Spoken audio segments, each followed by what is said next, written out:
başka küçeye sapı. Beni gördüğüm zaman başka küçeye sapı. Diyarbakır'a gelin diye. Merhaba arkadaşlar, kanalıma hoş geldiniz. Artık bu sözcük benim için bir mihenk taşı gibi oldu. Sürekli söylemeye başladım. Diyarbakır'dayız. Doğduğum şehre, toprağıma geldim. Burası benim için çok daha önemli, çok daha özel. Burayı ise daha böyle bir enerjik anlatacağım. Daha bir torpil yapacağım memleketime. Bu yani Diyarbakır'ı aslında birçok geziyi birleştireceğim bu videoda ama dolu dolu bilgiler bulacağınıza eminim. Hem de bir Diyarbakırlı gezginin ağzından bulunacaksınız.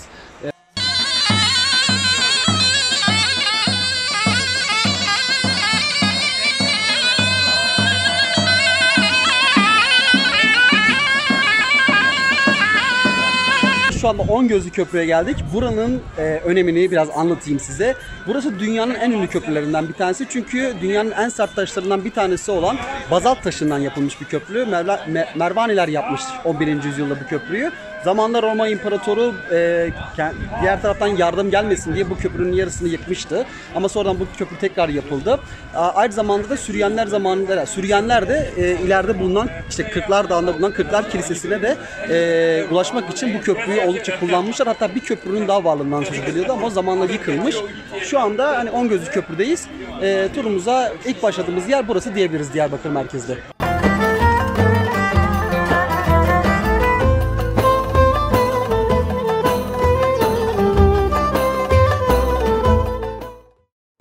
Evet arkadaşlar, şu anda Keşi Burcu'na geldik. Burası burçlar içindeki, yani o 82 burç içindeki en görkemli ve en yüksek burç, 42 metre uzunluğunda. Şu anda restorasyon altında olduğu için bizim için, ya bize özellikle açtılar burayı ama buraya şu anda girişler kapalı. 1-2 sene içerisinde burası açılacak. Daha birkaç sene öncesine kadar burada muhteşem sanat gösterileri, işte sanatsal aktiviteler falan yapılıyordu. İleride de bu şekilde hizmet vermeye devam edecek. Diyarbakır'a geldiğiniz zaman listenize dahil etmeniz gereken yerlerden bir tanesi ve yukarıda muhteşem bir UNESCO Kültür Mirası listesinde bulunan Hevsel bahçeleri görüntüsü var. O yüzden burayı mutlaka not almayı unutmayın.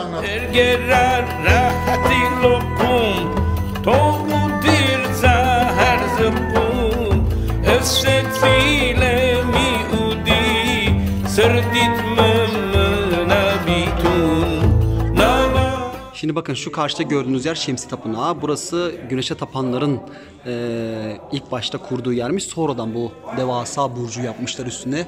Gerçekten çok görkemli bir yer. Bazalt taşından yapıldığı için de çok sağlam ve yıllarca gelen bütün saldırılara karşı ayakta durmayı başarmış ve kendi o kimliğini de yapısında korumayı çok iyi bir şekilde başarmış bir yer.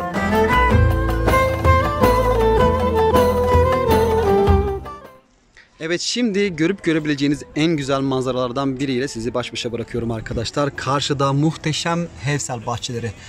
Artık yani 5000 yıla yakın geçmişiyle bu bahçe şu anda UNESCO Kültür Miras Listesi'ne alındı. 5000 yıldan beridir bu bahçe tarım için kullanılıyor ve hiçbir şeyi kaybetmedi. Hemen surların eteklerinde. İnanılmaz güzel bir manzara şu anda karşımda var. Hemen şu karşıya gördüğünüz köprü de zaten az önce anlattığım 10 Gözlü Köprü.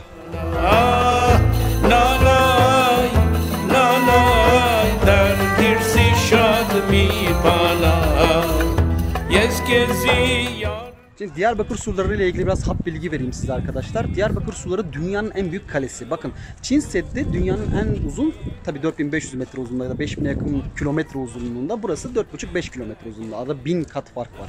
Ama o bir sur. Yani pardon, o bir set. Yani bir akını, zamanında Türklerin yaptığı akınları önlemek için kurulmuş olan bir set. Burası tamamen şehri çevreleyen, yukarıdan bakıldığı zaman kalkan balığı gibi görünen bir şekli var. İnanılmaz bir mimari tasarlanmış. Hatta tam kalkan balığının kafa kısmı da iç kaleyi temsil ediyor. Çok güzel yani, yapan bunu nasıl yapmış zamanında, yani drone yokken, uçak yokken bilmiyorum ama harika bir tasarım yapmış. İşte o bu bakımdan dünyanın en büyük kalesi burası ve içeride onlarca kilise, cami, medrese, müze, ne isterseniz var. Sadece tamamen restorasyonun bitmesini bekliyor burası. İnşallah o da yakın zamanda olacak. Şu anda şehrin en güzel noktasından bunları anlatmak da benim için ayrı bir mutluluk.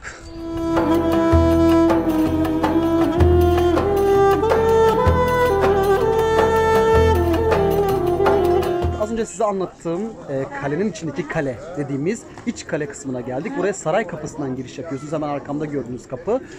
Burası buradan sonraki kısım işte birçok insan için çok kutsal sayılan Hazreti Süleyman Camii'nin de olduğu kısım. Hemen ileride zaten eski hamam, eski antik kentler ve kilise falan da var. Burada hemen bir Artuklu Sarayı'nın höyüğü de sol tarafında bulunuyor. Burası şu anda restorasyonu tamamlanmış ve inanılmaz güzel bir cazibe merkezi haline gelmiş. Önünde çok güzel bir park yapılmış. O yüzden çok popüler bir nokta oldu burası. Şimdi yavaş yavaş işte o Artuklu kemerinden iç kale kısmına giriyoruz.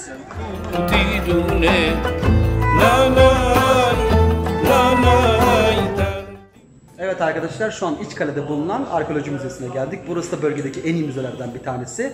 Bu müzede Kortiktepe adı verilen, şu anda insanoğlunun 10 bin yıl öncesine dayanan ilk yerleşim yerlerinin bulunduğu öğren yerine ve Çayönü'ne ait eserler sergileniyor. Yine kronolojik olarak Diyarbakır'da hüküm sürmüş bütün imparatorlukların da eserleri yine burada mevcut. 7 TL gibi bir giriş ücreti var. Müze kartı da zaten ücretsiz. Bakalım diğer bölümlerde neler var.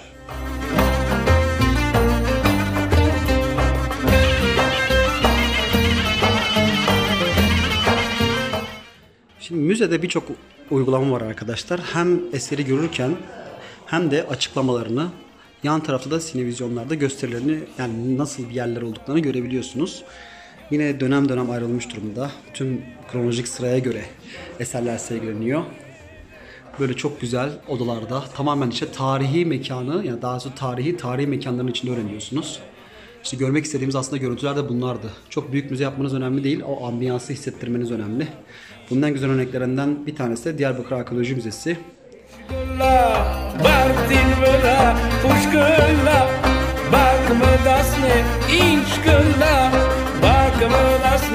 Sıradaki mekan İçkale içerisinde bulunan Hamam ve St. George Kilisesi. Burası Ortodoks Süryani Kilisesi arkadaşlar.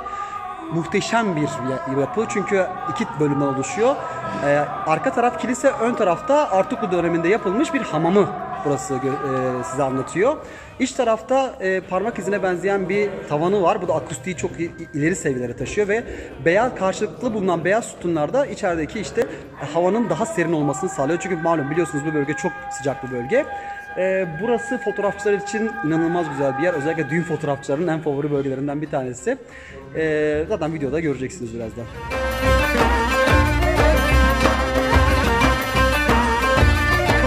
Şu karşıda gördüğünüz işte az önce içeriden çektiğim St. George Kilisesi. Hemen yanımızda ağır eski hapishane, şimdinin eser diploma merkezi var. Bu karşıdaki yerde işte kalenin üstündeki öğren yeri, Artuklu Sarayı ve altında da yine bir eser depolama yeri var. Şu anda kafeterya ve restoran olarak kullanılan mekanda şu karşıdaki beyaz bina. Hemen sağ tarafında dediğim gibi yine Arkeoloji Müzesi'nin ana binası var. Arka tarafta Atatürk'ün evi var. Şu gördüğünüz küçük ev.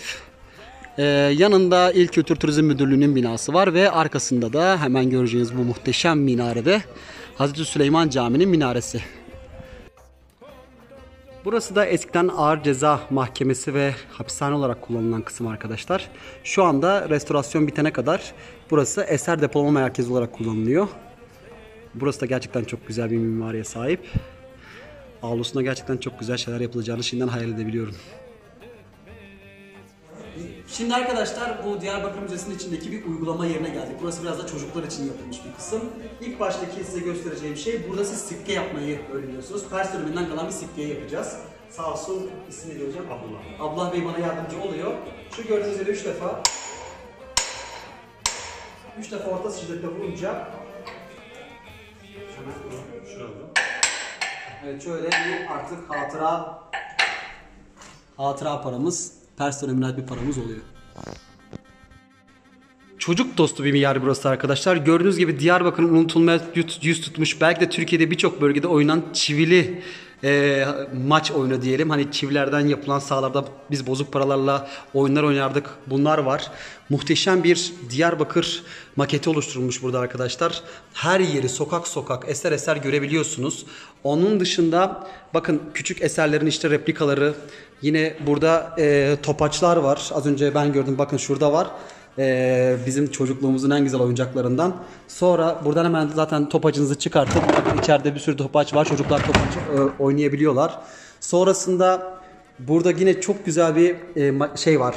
Puzzle siz parçalıyorsunuz ve çocuklar burada puzzle'larını kendileri yapıyorlar. Yine satranç oynayabiliyorlar ve puzzle yapabiliyorlar. Gerçekten uzun yıllardır hep anlattığım şeyi bu müze harika yapmış durumda. Tam bir çocuk dostu müze olmuş. Karşımda gördüğünüz topografya haritası Diyarbakır'ın arkadaşlar. Şu anda işte aslında kurulmadan önce buraların nasıl görüldüğünü gösteriyor bu karşımızdaki harita. Tam şu gördüğünüz burun kısmında Diyarbakır kuruldu arkadaşlar. Şuradan sonra aşağı doğru işte Diyarbakır devam ediyor. Zaten şu önündeki yerde Dicle Nehri. Evet, şimdi günün hap bilgisini verelim. Şu karşımda gördüğünüz yer ölülerin gömüldüğü bir mezarlık ve burada hoker tarzı bir stil izleniyor. Ne oluyor bu hoker tarzı? Aslında bildiğimiz cenin pozisyonu. Yani anne karnından böyle geldik, öbür dünyaya da bu şekilde gideceğiz anlamı var. İşte bu şekilde gömüyorlarmış.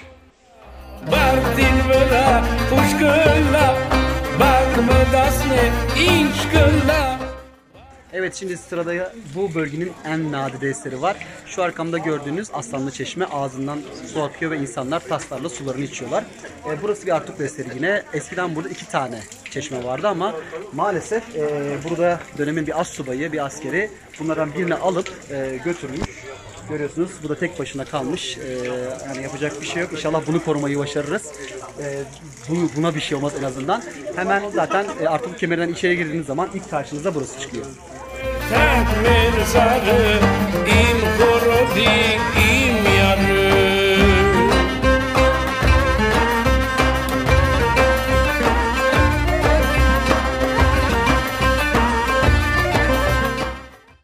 Şimdi arkamdaki camiyi anlatayım. Burası çok önemli bir cami Diyarbakır'da.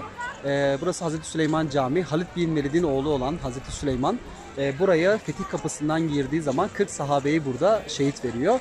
Zaten bunların 27'si bu arkamda gördüğünüz caminin içerisinde gömülmüş durumda. Diğer 13 tanesi de şehrin civarındaki surların alt kısımlarında gömülüler ya da farklı yerlerde mescitleri bulunuyor onların. Burası İslam'ın 5. harem şerifi arkadaşlar, ya da 5. önemli şehir İslam dünyasındaki. Zaten Ulu Cami'de 5. harem şerif diye geçiyor. Onları da yarın size göstereceğim. Buranın bir diğer özelliği de her sınavdan önce her önemli bir dileği olan ya da işte isteği olan herkes buraya gelip dualarını ediyorlar, dileklerini diliyorlar. O yüzden burası özellikle ÖSS sınavından ya da KPSS'den bir gün önce full insan doluyor. Herkes işte sınavı kazanmak için dilekleniyor.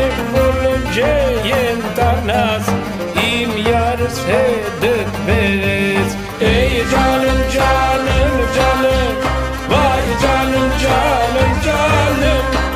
Selam söyleyin herkese. Hepinizi bekliyoruz deyin. Hepinizi bekliyoruz. Diyarbakır'a gelin deyin. Diyarbakır'a gelin. Tamam, hadi görüşürüz.